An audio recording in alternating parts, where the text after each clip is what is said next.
নতুন যে রাজনৈতিক দলটি গঠন করা হলো সেই রাজনৈতিক দলটি জনগণের কতটা কাছে পৌঁছাতে পারবে? রাজনৈতিক দল হিসেবে তারা বিপ্লবী হিসেবে, অভ্যুত্থানকারী হিসেবে খুবই জনপ্রিয়, কিন্তু রাজনৈতিক দল হিসেবে যেই ভোটের রাজনীতি, সেখানে আসলে তাদের অবস্থান কি হওয়ার সম্ভাবনা, এবং ভোট আসলে কবে নাগাদ হওয়া প্রয়োজন বলে আপনি মনে করছেন?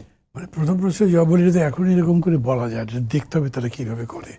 কিন্তু আমি যেটা তাদের দুর্বলতা দেখি, তাদের পলিটিক্যাল ন্যারেটিভই তৈরি নেই এখনো।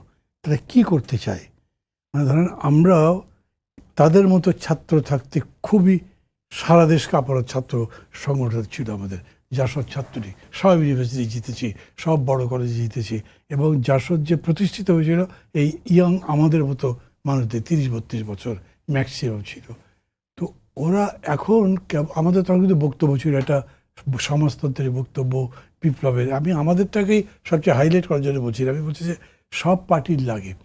তারা তাদের বক্তব্যে বলল কোনটা, একটা বলল আপনার সেকেন্ড রিপাবলিক, আর একটা বলল গণপরিষদ।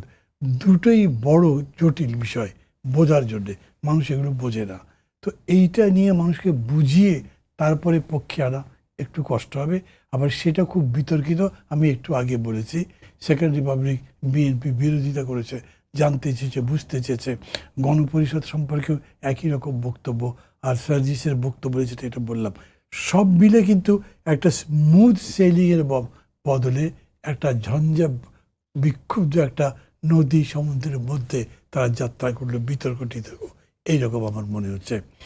এবং তারা এইটাতে খুব ডিসাইডেড বলে মনে হচ্ছে যে তারা মনে করছে নতুন সংবিধান ছাড়া নতুন দেশ গড়াই যাবে না। মানে কনসেপ্টটা দেখেন আমার কাছে কীরকম মনে হয়, সবচেয়ে সুন্দর একটা সংবিধান দেশের মধ্যে আছে, চলছে গণতন্ত্র, আর্মি এসে ক্ষমতা নিয়ে নিল, কে আটকাবে? কনস্টিটিউশন তো আটকাতে পারবে না।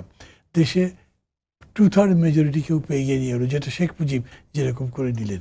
সো ভালো কনস্টিটিউশন লাগবে, কিন্তু ভালো কনস্টিটিউশন হলো গ্যারান্টি, রক্ষা কবচ একটা ফ্যাসিবাদের রিটার্নের এগেনস্টে, এইটা না কিন্তু। তো এইরকম করে আমি মনে করি অনেকগুলো বিষয় তাদেরকে ফেস করতে হবে। তবে এই যুবকদের মধ্যে আমি প্রচণ্ড জীবনী শক্তি দেখি। তারা যে লড়াইটা করেছেন, এখন পর্যন্ত চালু করছেন। আমি মনে করছি যে বুদ্ধিবৃত্তিক এই লড়াইয়েও তারা ভালো করতে পারবেন, আশা করছি আমি। দেখা যাক কী হয়।